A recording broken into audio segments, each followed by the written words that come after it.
Godzilla makes his way to T-Mat's domain and discovers that he's not the only one there. It turns out T-Mat is in battle with another new kaiju called, Bombin. I don't know if I got that name right. Let me know in the comments below if I got that name right. But, yeah.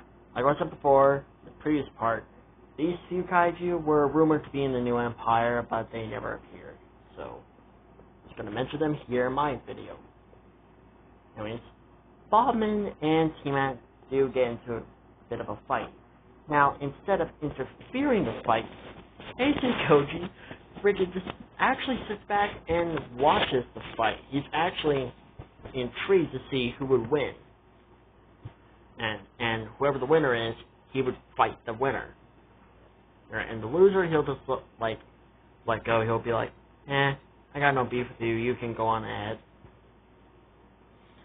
The fight is a tough one because the fight seemed to last for like a couple of minutes. Eventually, Bombin gains the upper hand and is about to kill T-Mat until heisei Koji fires his atomic breath, pushing Bombin away from T-Mat. Now, he doesn't spam the atomic breath like legendary Godzilla did. He just kind of just one shot, just one simple blast, boom. That's it. He only uses one blast. He doesn't really spam it like legendary Godzilla did in the New Empire.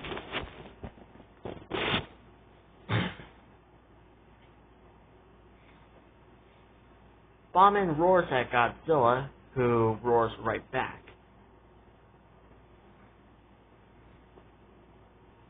And since heisei Koji saves T-Mat, she kind of allows heisei Koji to absorb her energy.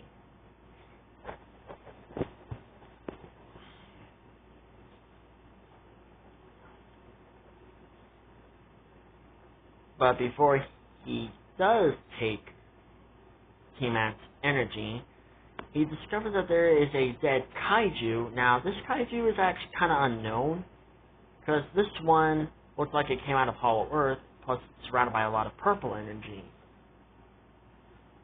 So heisei Koji takes the dead kaiju's carcass and goes inside of T-Mat's domain, or lair. And so he begins absorbing not only T-Mat's energy, but the energy left by the dead kaiju.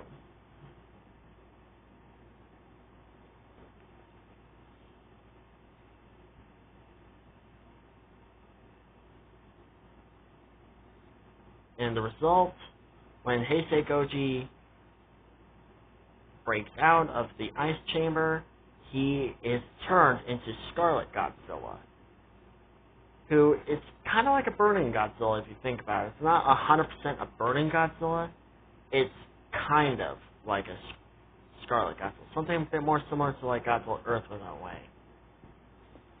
He is glowing all purple, and his sort of evolved form is really interesting, because it's actually very skinny, something similar to like Godzilla 2002. The dorsal spines are very similar to Godzilla -1. In fact, he has the elbow spikes of -1.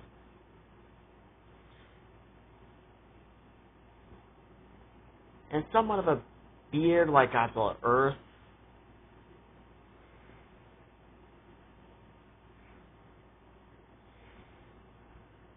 And he actually has a spike at the end of his tail. Not a Thagomizer like, doesn't have a Thagomizer like legendary Godzilla. He has a spike at the end of his tail, something similar to like Godzilla Earth. And he is glowing all purple, like somewhat how legendary Godzilla was glowing in that one scene where he was going to the ocean and heading to T-Mat's domain, where he was just glowing all blue. Heisei Koji is glowing all purple, and he is 3 times bigger than he was before. His original height was... Heisei Goji's height is now 164 meters. He is massive. He's way bigger bigger than he originally was. He is just huge. But in a way, this version of Heisei Goji is the biggest version.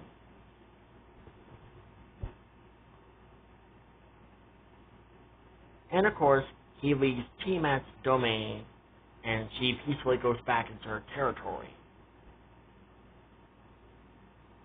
And so, both Tiamat and Skila get to live in this scenario.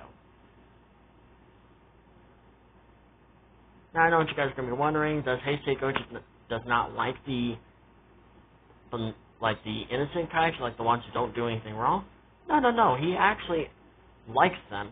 He kind of gets along with them kind of fine. It's just the destroyer ones he actually gets along with the most.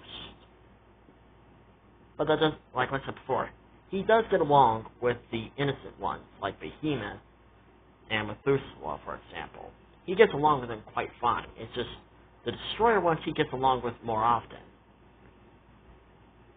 And there could be a potential symbiotic relationship between Heisei Goji and Tiamat. Like what I said, symbiotic, not a romantic relationship, just symbiotic. Anyways, Heisei Goji gets into a fight with a few new kaiju, and those two new kaiju are Abaddon or whatever, and Segment. They end up picking a fight with Heisei Goji, but they are immediately overpowered by his Scarlet form. Like I said, it's kind of a burning form, but not 100%.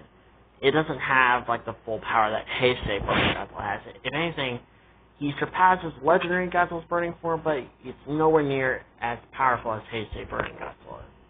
If anything, he's like almost there. He's not 100% there yet. Kind of say like 70% power. Something like that? I don't know. Anyways. Now, would there be a fight between Heisei Goji and Kong? The answer is no. There will be no fight between Heisei Goji and Kong, mostly because Heisei Goji is well aware that he can easily defeat Kong again. Kong calls for backup, and Heisei Goji will actually be a little confused on why Kong is calling for help.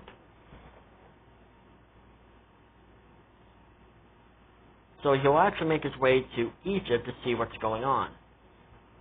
And when he arrives, there'll be no fight scene between Kong and Heisei Goji. If anything, Heisei Goji will actually be curious to see why Kong's calling for help.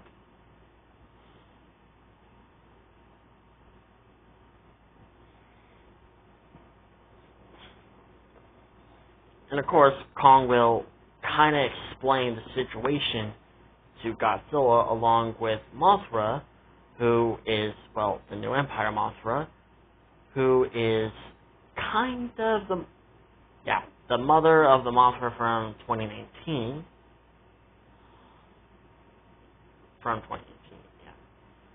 And Heisei Goji will at first be confused, but then realize that this is not the same Mothra that he fought. This is her mother. So he has no beef with Mothra's mother. It's just Mothra he has a beef with.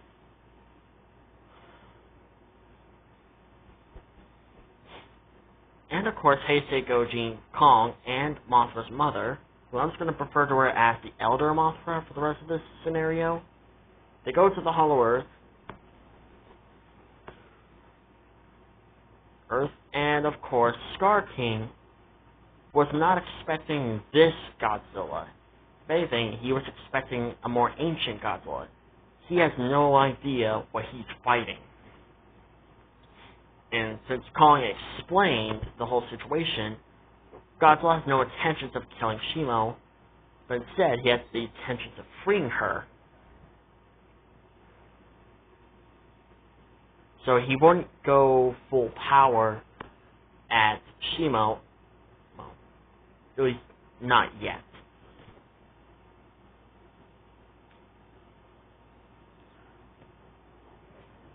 Now, the zero-gravity fight scene would kind of still happen, but instead, it would be a bit more longer. Heisei Goji is actually killing Scar King's men in the worst way. And I will go into details, but nah. For those of you who are curious and if you're going to be wondering why, I will tell you guys in the comments below or leave it in the description or maybe something like that. I don't know. But if you don't want to know the details, that's fine by me, because I'm not interested in explaining the details.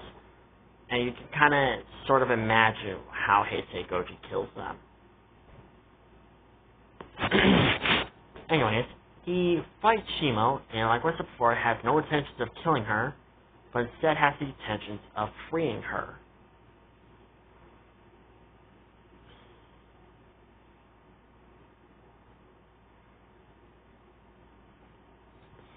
And the only real time that Heisei Goji has to use his full power in his sort of scarlet form was when Shimo fires her beam at Heisei Goji and it's severely cooling him down. And that is kind of like his big weakness.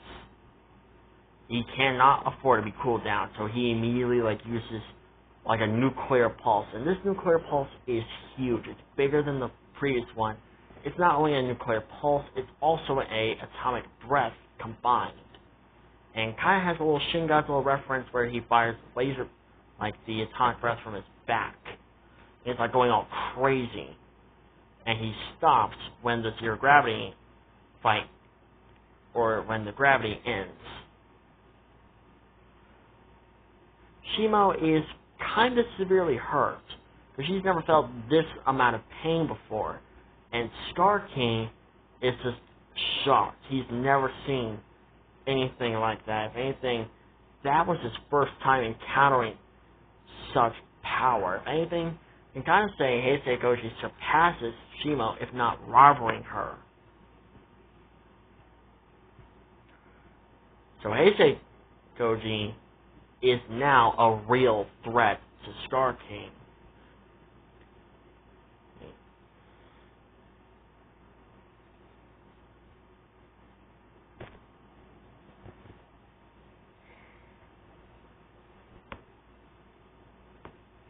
And of course we get to the Brazil fight scene, where this fight scene is a lot longer compared to the film. Kong and Heisei Goji are actually doing they're actually pretty good teammates if you think about it. Because, like I said before, Heisei Goji knows he can easily kill Kong. Plus, they worked together before, and seeing how they got a common enemy, Scar King, and since they both had the desire to free Shimo, they're actually doing a lot better working together. So you can kind of say there's the possibility of Heisei Goji and Kong becoming friends, or something like that, or possibly allies, where, one will help the other.